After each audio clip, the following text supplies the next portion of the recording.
Et salut les costauds, j'espère que vous allez bien ce dimanche 19 octobre 2025. Donc aujourd'hui dans la série Détection des opportunités avec Crypto Altero. Donc voici la vidéo numéro 2 après les bulles cosmiques. Aujourd'hui nous allons voir les listings enrichis, donc le top 500, le top 5000 et le top fusion, voilà. Mais avant, en introduction, je voulais vous présenter la base de la base, l'élément déclencheur qui m'a fait développer, donc dans un premier lieu, mon blog et ensuite l'outil, le Copilot Ultime. Donc ça part de cette base-là, de l'indicateur Crypto Altero, donc qui est disponible d'ailleurs en script sur mon blog, donc cryptoaltero.over.blog. Donc n'hésitez pas à aller le chercher si vous le souhaitez. C'est juste pour vous illustrer la méthodologie. Bon là, on a quand même un tout petit peu d'historique, comme vous pouvez le voir. Mais bon, pas énormément, mais c'est pour vous montrer un petit peu en quoi cet outil est intéressant et montre donc les zones de game changer. Donc la zone verte, c'est la zone, vous voyez, qui est matérialisée ici, où la MA100 est sous la moyenne mobile 2 ans, la jaune. Vous voyez que c'est une zone propice où la volatilité est très calme, donc on va dire que c'est une zone, voilà, où le prix a eu le temps de se stabiliser, donc dans une zone de sous-performance. Et vous voyez quand par la suite ça explose. Donc pour Bitcoin, c'était la zone, la fameuse zone des 14 000, 15 000, voilà, la zone la plus basse. Et donc là, vous voyez en un clin d'œil un petit peu l'intérêt de cette visualisation. Donc la précédente vidéo, la numéro 1, donc les bulles cosmiques, est inspirée directement de cet indicateur. Donc l'aura, l'enveloppe verte autour, là, c'est cette zone-là.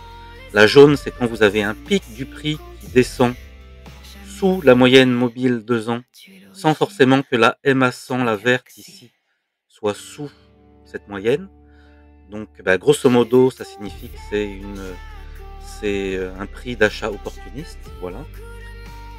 La bleue, c'est entre les deux zones, entre la moyenne mobile 2 ans et la moyenne mobile 2 ans multipliée par 3. Donc, vous voyez que là, historiquement, en 2021, la zone d'excès, qui pile poil est allée dans cette zone-là, hein. Et je vais vous le montrer même sur les autres actifs, ça marche réellement. Voilà, donc et là la bordure extérieure, la moyenne mobile 2 ans multipliée par 5. Ce que je pense moi, c'est qu'à l'avenir, cette moyenne mobile 2 ans, avec la volatilité qui va aller en diminuant, elle va augmenter. Je vais progressivement l'augmenter sur tous mes indicateurs. Ce que je vois par exemple dans la finance traditionnelle, les actifs peu volatiles, et ils se comportent exactement de cette manière-là, mais avec une moyenne mobile 14 ans, donc quand je passe en weekly, et ça match vraiment très bien.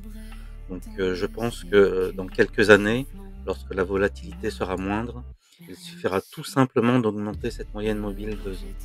Regardez aussi sur Ethereum comment c'est révélateur.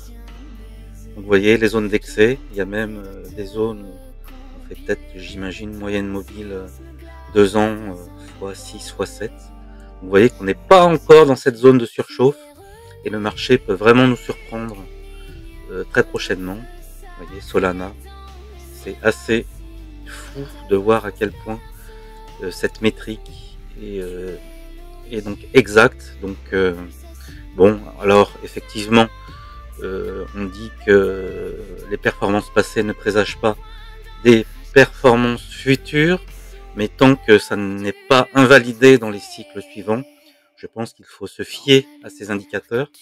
Et comme je vous dis, je pourrais m'adapter assez facilement à la modification et au changement du marché. Voilà, ce petit point, cet aparté fait. Allons voir ces fameux listings enrichis.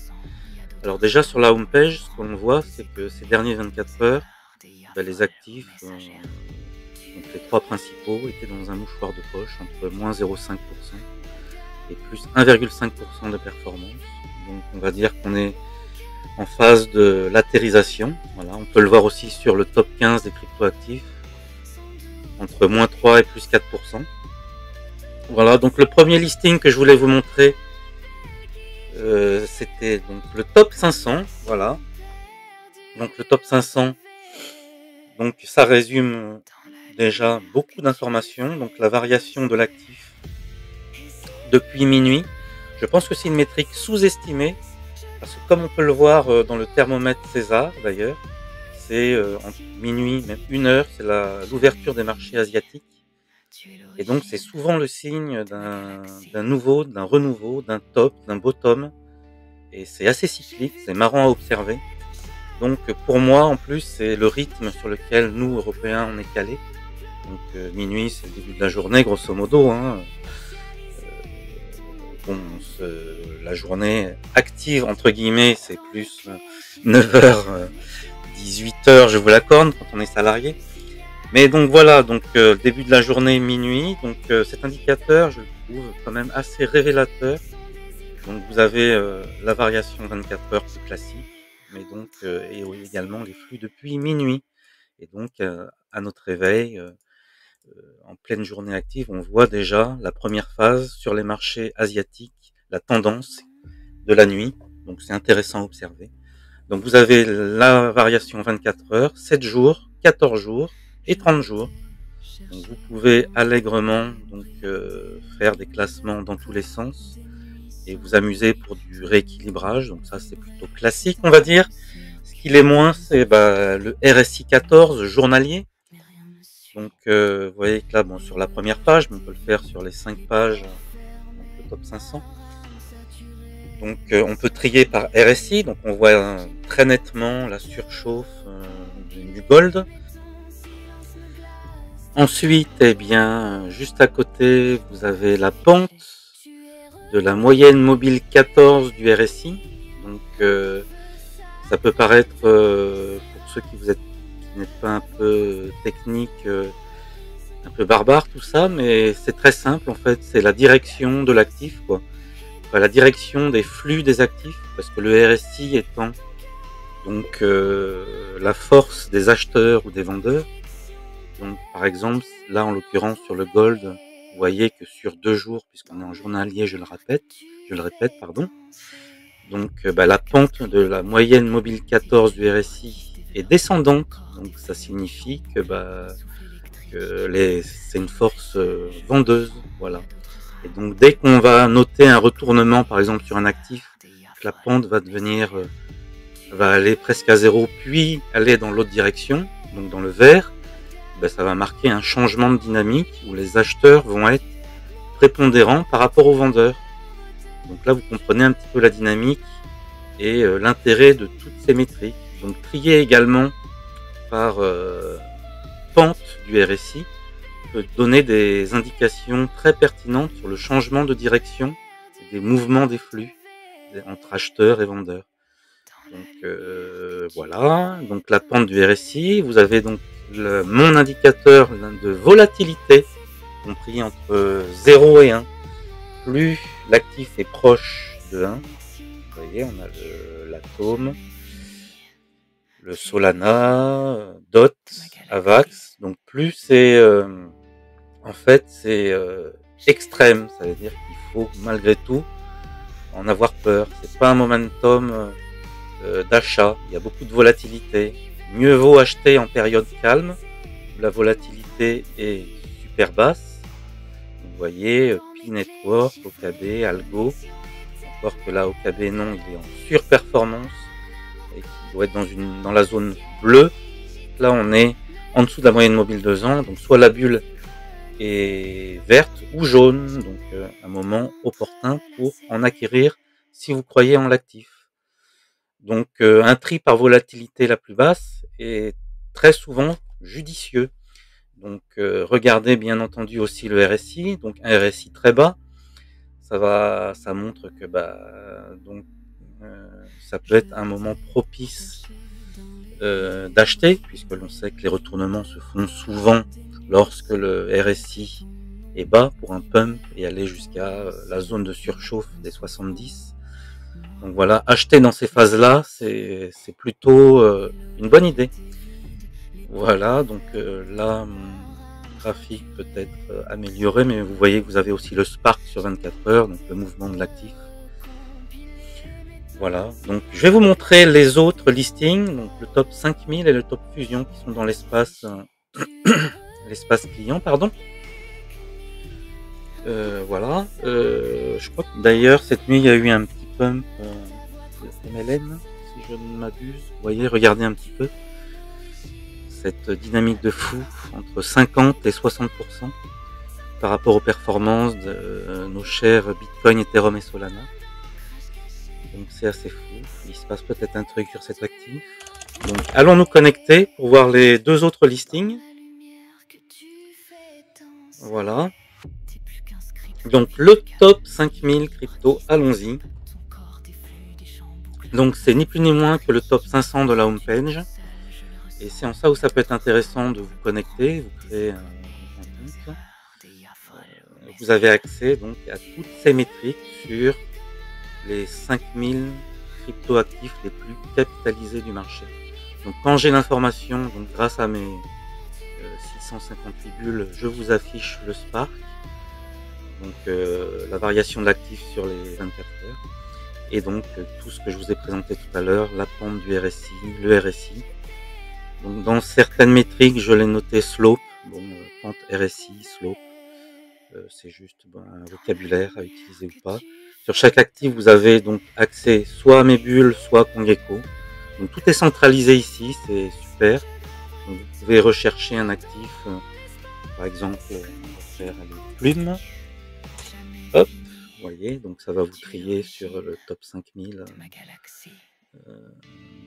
Donc l'actif en question.